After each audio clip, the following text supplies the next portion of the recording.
Hello everyone, welcome back to my channel. So here is the good news for those who wanted to join military nursing service or who wanted to join like Indian Army. So there is a good news that if like there is an exam that is MNS military nursing service, as all of you know are aware of it, but there is a यहाँ पर एक और exam होता था जो 2019 से बंद था, बट अभी वो एग्ज़ाम फिर से रिज्यूम किया है इंडियन आर्मी ने, एंड दैट इज़ एग्ज़ाम कि जिन्होंने बीएससी नर्सिंग किसी भी गवर्नमेंट कॉलेज से कर रखी है या फिर किसी भी इंस्टीट्यूट से पहले कर रखी है, ठीक है, वो अब वापस मिलिट्री नर्सिंग सर्विस को ज्वाइन कर सकते हैं, ठीक है।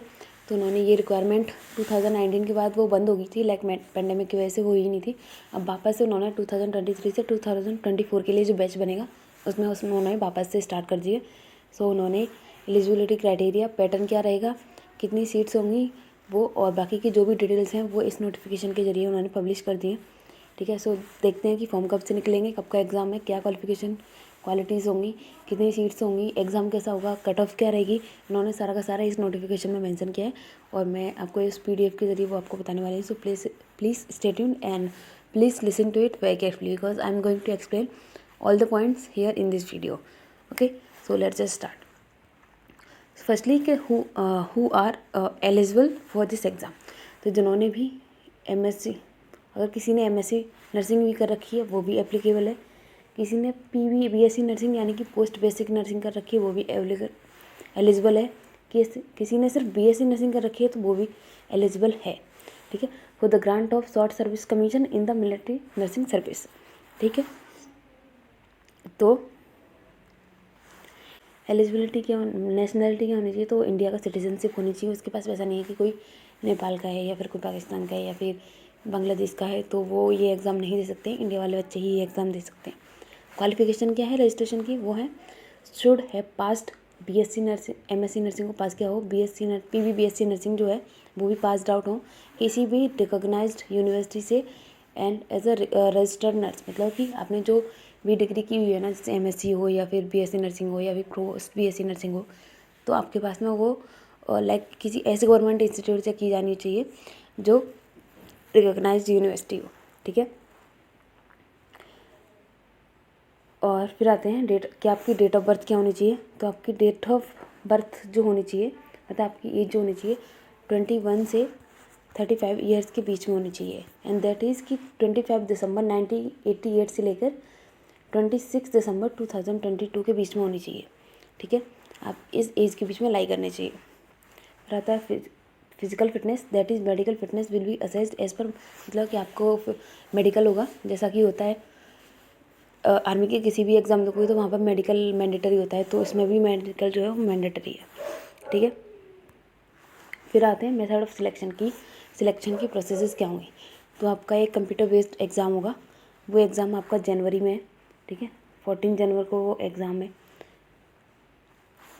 मतलब कि जो भी बच्चा ये एग्ज़ाम एप्लीकेशन फॉर्म फिल करेगा इसका, उसका जो एग्ज़ाम है 14 जनवरी को है, ठीक है। उसमें आपकी उसमें आएगा क्या उस एग्ज़ाम पे, जो आपका BSc नर्सिंग का कोर्स होता है वो आएगा उसमें, ठीक है। आपका इंग्लिश के क्वेश्चन आएंगे कुछ, और कुछ उसमें जनरल इंटेलिजेंस के क्वेश्चन आएंगे, ठीक है। और कोई नेगेटिव मार्किंग नहीं है, there is no negative marking in it, ठीक। एंड इसकी जो कट ऑफ है, क्वालिफाइंग मार्क्स जो भी होंगे इसके वो 50% है, मतलब अगर आप 50% या 50% से ज़्यादा स्कोर कर रहे हैं then you will be selected for this exam, ठीक है। अभी तो उन्होंने कट ऑफ का ये भी नहीं है कि कितनी कट ऑफ रहेगी कितनी नहीं रहेगी, जितने भी क्वेश्चन आएंगे उसमें से अगर आपके 50% मार्क्स आ रहे हो उस एग्ज़ाम के according then you are selected for that, ठीक है। If you are medically fit, if you are medically unfit that is a another situation, but if you are medically fit and you are scoring more than 50% then you are selected for the MNS यानी कि military nursing service for the short service commission that you are okay, I am going to explain in ahead, so stay tuned. Then फिर है कि जो भी बच्चे qualified students are short listed for interview in the order of merit list published on the, ये भी जो आपकी अपडेशन होगी ना वो होगी joinindianarmy.net.in पर, ठीक है। जो फाइनल मेरिट लिस्ट जो पब्लिश होगी ना वो इस वेबसाइट पर होगी।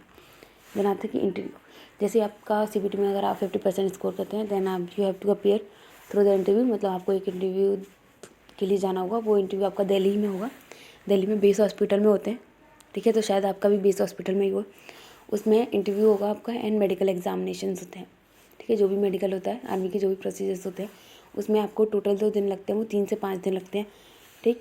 तो आपको वहाँ जाना पड़ेगा इंटरव्यू के लिए, एंड मेडिकल एग्जाम देना पड़ेगा एंड इंटरव्यू देना पड़ेगा, ठीक है।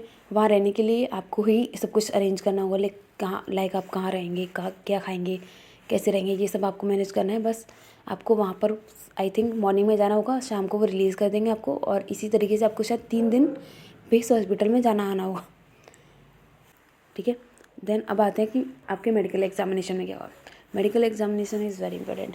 इन्होंने पर्टिकुलरली 2 टेस्ट को यहाँ पर मेंशन किया हुआ है कि देख, एक्सरे होगा चेस्ट का एंड यूसीजी ऑफ एब्डोमेन, मतलब कि आपका अल्ट्रासाउंड और एक्सरे होगा।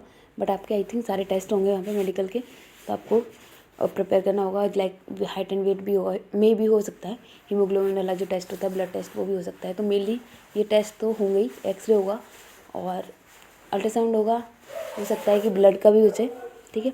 तो वो करना पड़ेगा। यहाँ पर क्लियरली एक चीज़ को मेंशन किया है, दैट इज़ आपका प्रेगनेंसी, लाइक क्योंकि एज लिमिट इसकी 21 से 35 है, तो मे बी इसमें ऐसा हो सकता है कि बहुत सारे जो होंगे वो मैरिड होंगे वुमेन। सो जो नॉर्मली होता है 10+2 के बाद में मिलिट्री नर्सिंग सर्विस के लिए एग्ज़ाम, जो कि अब नीट के थ्रू है, उसमें स्ट्रिक्टनेस है कि आप मैरिड नहीं हो सकते हो, ठीक है। बट इसमें ऐसी कोई स्ट्रिक्टनेस नहीं है। If you are married then also you are eligible for this, ठीक है। तो इसमें दिया हुआ है कि अगर आप प्रेग्नेंट है तो आप इसके लिए एलिजिबल नहीं है। बट जैसे ऐसा है कि आपके पास कोई बेबी है और आपकी डिलीवरी को, नॉर्मल डिलीवरी को 24 वीक्स हो चुके हैं, ठीक है।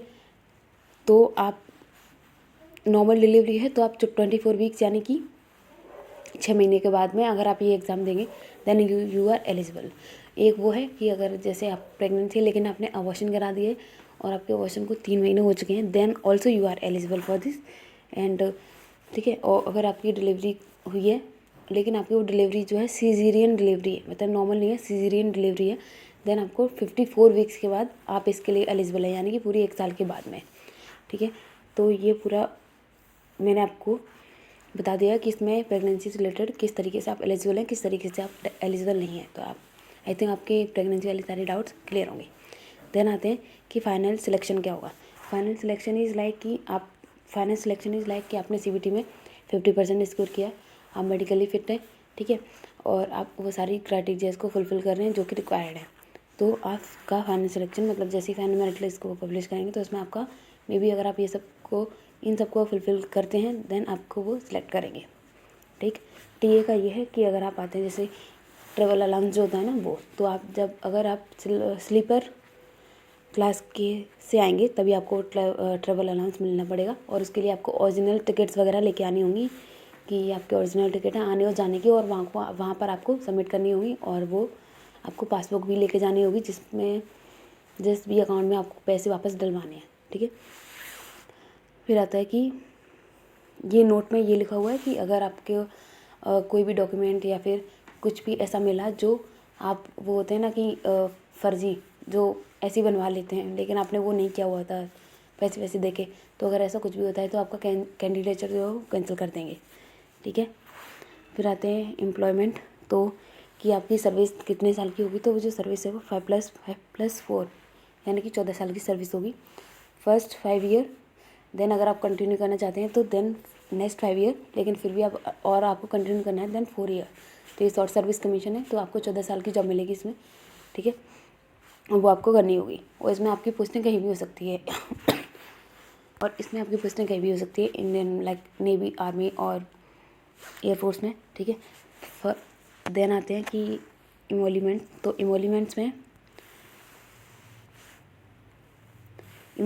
कुछ नहीं है, लाइक इट इज़ लाइक कि सैलरी, आपकी सैलरी और सैलरी के साथ आपको जो भी बेनिफिट्स मिलेंगे वो सारी चीज़ें, ठीक है। तो इसमें है कि in the pre commissioning formalities candidates will be, आप और जो आपकी स्टार्टिंग रैंक होगी वो होगी as a lieutenant, you will be appointed there, and आपका फुल पे एंड आपके जो भी अलाउंसेस वगैरह होंगे लाइक रहने का, खाने का, पीने का, ट्रैवल करने का, जो भी आपके खर्चे होंगे इंडियन आर्म गवर्नमेंट आपको सारी देती है। आपका जितने भी मेडिकल से रिलेटेड इश्यूज़ होते हैं सब कुछ, मतलब बहुत सारे बेनिफिट्स होते हैं जो आपको एज ए सिविल नर्स नहीं मिलेंगे, लेकिन आपको एज अ मिलिट्री नर्स आपको बहुत सारी चीज़ें प्रोवाइडेड की जाती हैं एक सैलरी से हटकर, ठीक है। फिर आते हैं आपका प्रमोशन की, जैसे आपकी एंट्री जब होगी, मतलब एज अ अपॉइंट आप कैसे होंगे, लेफ्टिनेंट, देन लेफ्टिनेंट की 3 साल की सर्विस के बाद में आपको वो बनाएंगे कैप्टन की 3 साल की सर्विस के बाद में वो बनाते हैं आपको मेजर, और मेजर का 8 साल का ड्यूरेशन होता है।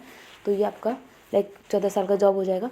देन उसके बाद में वो आपको मतलब आपका शॉर्ट सर्विस वाला कमीशन जो है वो आपकी जॉब डन हो जाएगी। लेकिन फिर अगर आपको फर्दर कंटिन्यू अगर करना है देन उसके लिए कुछ एग्ज़ाम्स होते हैं, वो एग्ज़ाम्स आपको क्लियर करने होंगे। देन आपकी पोस्टिंग ऐसे होती है, और फिर उसके अकॉर्डिंग आपकी पोस्टिंग लेफ्टिनेंट, कैप्टन, मेजर, फिर लेफ्टिनेंट कर्नल, ठीक है, जो 16 साल की जॉब होती है। देन कर्नल, फिर ब्रिगेडियर, देन मेजर जनरल। तो यहाँ तक मेजर जनरल तक आप जा सकते हैं, लेकिन उसके लिए बहुत सारे सिलेक्शंस वगैरह होते हैं वहाँ पर, जो भी उनकी रिक्वायरमेंट होती है, जो टाइम टू टाइम चेंज होती रहती है, या फिर मे बी जो भी रिक्वायरमेंट्स हों वो सब, ठीक है। देन आते हैं कि परमानेंट कमीशन का यही है कि 14 साल की जॉब के बाद में अगर आपको और कंटिन्यू रखना है तो आपको वो सारी चीज़ें जो हैं वो जो भी सिलेक्शन प्रोसेस होंगे उस टाइम के, जब आपकी 14 ईयर्स कंप्लीट हो जाएगी, वो आपको क्लियर करने होंगे। Then you will be permanent granted for that, ठीक है। हाउ टू अप्लाई का एप्लीकेशन फॉर्म निकलेंगे जो कि www.nta.ac.in ये वाली वेबसाइट पर निकलेंगे, ठीक है। आपकी और जो एप्लीकेशन फॉर्म की डेट है वो है 11 दिसंबर से 26 दिसंबर के लिए, ठीक है। फिर है candidate should provide active email ID. आप उसको जो ईमेल आईडी आप फिल करेंगे एप्लीकेशन फॉर्म के टाइम पे वो होनी चाहिए जो आप रिसेंटली यूज़ करें, बिकॉज जो भी मेल्स वगैरह आएंगे लाइक कॉल लेटर या फिर आपका जॉइनिंग लेटर जब आप सिलेक्ट हो जाएंगे तो सारे वो उसी मेल पर मेल करते हैं, ईमेल आईडी पर मेल करेंगे। आपकी जो एप्लीकेशन फ़ी है वो है 900, ठीक है। आपका एडमिट कार्ड निकल के आएगा, वो भी एनटी की वेबसाइट पर ही आएगा, और कंप्यूटर बेस्ड एग्जामिनेशन होगा, ठीक है। ऑनलाइन एग्जामिनेशन है आपका। आपको 10th का matriculation certificate, schooling leaving certificate, जो आपकी डेट ऑफ बर्थ उसमें मेंशन होनी चाहिए, valid state nursing registration certificate, जो एमएससी बीएससी या पोस्ट बीएससी नर्सिंग आपने जो भी किया उसका सर्टिफिकेट जो होता है वो, ठीक है। फिर और आपने अगर पास आउट हैं तो उसका सर्टिफिकेट, एंड उसके जो भी मार्क्स लिस्ट हैं वो, अगर आप एनसीसी के कैंडिडेट्स रह चुके हैं तो अगर आपके पास एनसीसी का सर्टिफिकेट है तो आप लेके जा सकते हैं, एडिशनल आपको बेनिफिट मिलेगा, ठीक है। करेक्टर सर्टिफिकेट इश्यू बाय अ गेजेटेड ऑफिसर, ठीक है, तो वो आप लेके जाना। देन है प्रूफ ऑफ नेशनैलिटी, तो वो जैसे आप अपना डोमिसाइल सर्टिफिकेट लगा सकते हैं, आप अपना वोटर आईडी लगा सकते हैं, आधार कार्ड, पासपोर्ट और any other proof that represent your nationality, आप वो लगा सकते हैं। Then no objection certificate from the present employer if employed, मतलब वो कोई इशू नहीं है उसका, आप लगाओ नहीं लगाओ एक ही बात है। तो आप अगर आप सिलेक्ट हो जाते हैं तो 40 रुपये का एक स्टैम्प, ठीक है।